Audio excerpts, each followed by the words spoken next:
नमस्कार, मैं हूं पूजा चौधरी और इस वक्त हमारे साथ मौजूद हैं Clive dice, north west Mumbai के कांग्रेस पार्टी के प्रेसिडेंट। तो हम इनसे आज बातचीत करेंगे और बहुत सारे मुद्दों पर बातचीत करेंगे और जानेंगे कि आखिर इन सब मुद्दों पर उनकी क्या राय है। नमस्कार सर, हमारे चैनल में आपका स्वागत है। सर, आप सबसे पहले तो मुझे ये बताइए कि जो नॉर्थ वेस्ट डिस्ट्रिक्ट में सिर्फ 2-3 ही नगर सेवक हैं, तो आप उस नंबर का इजाफा कैसे करेंगे? अभी अगले साल आने वाला चुनाव है, 1 साल का समय हर पार्टी के पास है और सभी पार्टियां अपना अपना जो वोट बैंक बढ़ाने के लिए और लोगों को आकर्षित करने के लिए कामकाज में लगी हुई है। उसी तरीके से हम भी लोग अभी हमारे मुंबई कांग्रेस के नए अध्यक्ष बने भाई जगताप जी, उनके नेतृत्व में हर जिले में एक शिविर होने जा रहा है। शिविर के माध्यम से हमारे कार्यकर्ताओं को हम ट्रेन करेंगे कैसे आगे बढ़ना है, कैसे लोगों के बीच जाके लोगों के काम करना है, लोगों के विचार जानना है और आज के इस वक्त लोगों की क्या रिक्वायरमेंट है और हम जन जन के तक कैसे पहुंचे, ये सब चीज़ों पे काम करने के लिए ट्रेनिंग कैंप का आयोजन होगा। ट्रेनिंग कैंप अलग अलग तरह से, अभी तक हम लोग जूम के माध्यम से लोगों को ट्रेनिंग दे रहे थे, लेकिन अभी कोरोना का असर बहुत कम हो चुका है, इसलिए अब हमारी मीटिंगें भी शुरू हो चुकी है और वो सिलसिला अब शुरू हो चुका है। हम आने वाले दिनों में पूरे मुंबई में पदयात्रा करने वाले, महंगाई के खिलाफ, पेट्रोल के जो भाव बढ़ रहे उनके खिलाफ हम लोग आंदोलन छेड़ने वाले हैं और पार्टी को मजबूत करने के लिए ये जो प्रोग्राम हमारे शुरू हो चुके हैं। अभी आप कॉर्पोरेशन चुनाव लड़ने वाले हैं, तो शिवसेना के खिलाफ आप ऐसे कौन कौन से मुद्दे उठाएंगे उस चुनाव के दौरान? अभी कॉर्पोरेशन चुनाव के लिए 1 साल बाकी है और हम इस वक्त स्टेट गवर्नमेंट में शिवसेना, एनसीपी और कांग्रेस का एक अलायंस है और हम साथ चल रहे अलायंस में है। तो आने वाले दिनों में अलायंस होगा नहीं होगा वो उसके ऊपर डिपेंड करता है। जब हमारे पार्टी आला कमान जो निर्णय लेंगे, अगर अलग लड़ना है तो अलग लड़ने की भी हमारी 227 वार्ड में तैयारी है। हर जगह हमारे कैंडिडेट काम में लग चुके हैं। अगर अलायंस भी होता है तो मिलकर लड़ना है, जैसा पार्टी का आदेश आएगा उस हिसाब से हम काम करेंगे। तो मतलब कि आप शिवसेना के साथ लड़ने वाले हैं कॉर्पोरेशन में, ऐसा कुछ? नहीं, मेरा हम बहुत छोटे लोग हैं, हम ये निर्णय ले नहीं सकते। पार्टी का जो आदेश होगा, अगर पार्टी बोलेगी साथ लड़ना है तो हमें साथ लड़ना है, अलग लड़ना है तो हमें अलग लड़ना है, लेकिन तैयारी हमारी जो है निचले स्तर के कार्यकर्ताओं की, दोनों भी हमारी तैयारी शुरू है। 227 वार्डों में हमारा काम चल रहा है। संजय निरुपम जी लगातार महाविकास आघाड़ी सरकार पर हमलावर हैं, तो ऐसा क्यों? मतलब उनकी नाराजगी का कारण क्या है?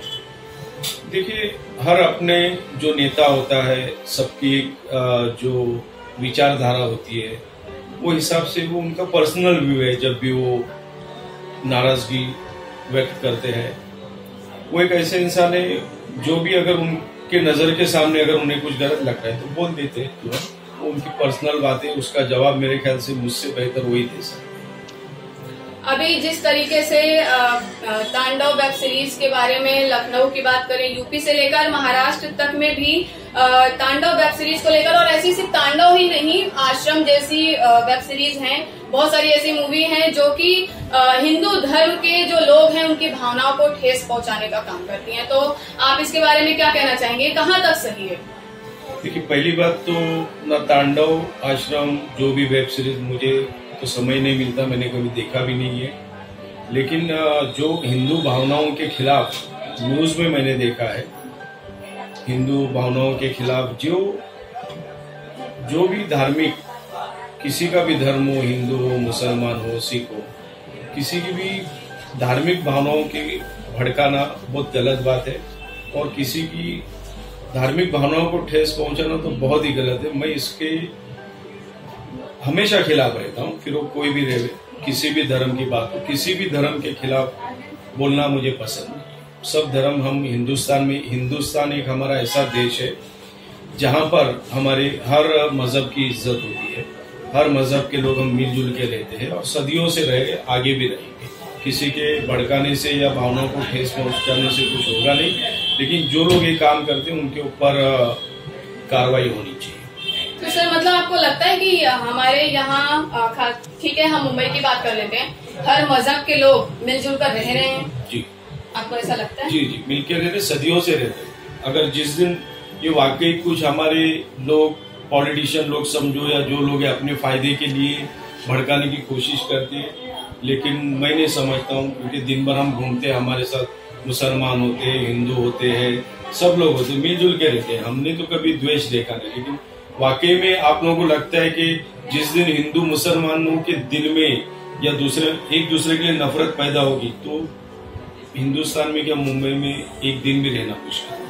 पर कहीं ना कहीं देखा जाए तो पॉलिटिकल पार्टीज है ना जो हिंदू मुस्लिम्स के बीच में नफरत का बैर फैलाते हैं। जी, ये बात तो सही है। अपना वोट पाने के लिए, अपना वोट बैंक बढ़ाने के लिए कुछ भी करते हैं, और इसकी तो हम घोर निंदा करते हैं। और हम कभी ऐसे माहौल में ऐसे लोगों को भी हमने कभी सपोर्ट नहीं किया। फिलहाल अभी किसान आंदोलन की बात कर लेते हैं। अभी काफी लंबे समय से किसान आंदोलन चल रहा है, जो किसान बिल पास हुआ है उसको लेकर किसान बॉर्डर पर आंदोलन कर रहे हैं, और वहां पर किसानों को हमारे देश का अन्नदाता माना जाता है, और वो बहुत मेहनत करते हैं। वो मेहनत करते हैं तभी हमारे पास तक अन्न आता है, तो मैं उनका सम्मान करती हूँ।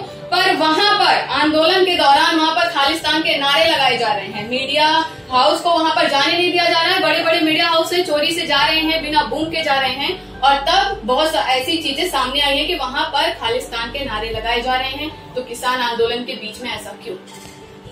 देखिए, पहली बात तो आज किसानों का जो आंदोलन है 55वां दिन है। 55 दिन से दिल्ली में आज हमारे किसान, खास करके पंजाब और हरियाणा, वहाँ के ज्यादातर किसान वहाँ बैठे हैं। लेकिन ऐसा नहीं कि सिर्फ वहाँ के किसान बैठे, उनको समर्थन पूरे देश से मिल रहा है किसानों। अब ये कुछ शरारती तत्व है, मेरा जहाँ तक ख्याल है, जो खालिस्तान के नारे वारे लगाकर इनके आंदोलन को कमजोर करने की कोशिश कर रहे हैं। वास्तव में ऐसा है नहीं है। जो चीज हम कानून बनाते हैं, जिनके लिए हम वो कानून बनाते हैं, अगर वो उन्हीं को पसंद नहीं है कानून, उस कानून के खिलाफ है, तो उनकी बात सुननी चाहिए, उनके साथ बैठ के मीटिंग होनी चाहिए। और किसान हमारा अन्नदाता है, उनका सम्मान करना हर नागरिक का कर्तव्य है, सबका कर्तव्य। आज अगर हम जिंदा है और यहाँ पर बैठे तो किसानों की बदौलत ही है, क्योंकि आप जाकर देखिए किसान कितनी मेहनत करता है खेत में, सुबह से लेकर रात तक वो मेहनत करता है। आज एक किसान जो अनाज उगाता है, बिना अनाज के तो हम जी नहीं सकते, बिना मोबाइल फोन के हम जी सकते हैं, अनाज के जी नहीं सकते। लेकिन जो अनाज उगा के हमें जिंदा रखता है, पेट पालते है, उसकी दशा क्या है? कितने किसान भूखों मर रहे हैं, आत्महत्या करे। लेकिन एक मोबाइल बनाने वाला व्यक्ति होता है या और कुछ बनाना, वो कितना आगे बढ़ जाता है, अरबोपति बन जाता है। लेकिन किसान हमारा आज भी जहां था वहीं पर है। तो इसकी मैं घोर निंदा करता हूँ।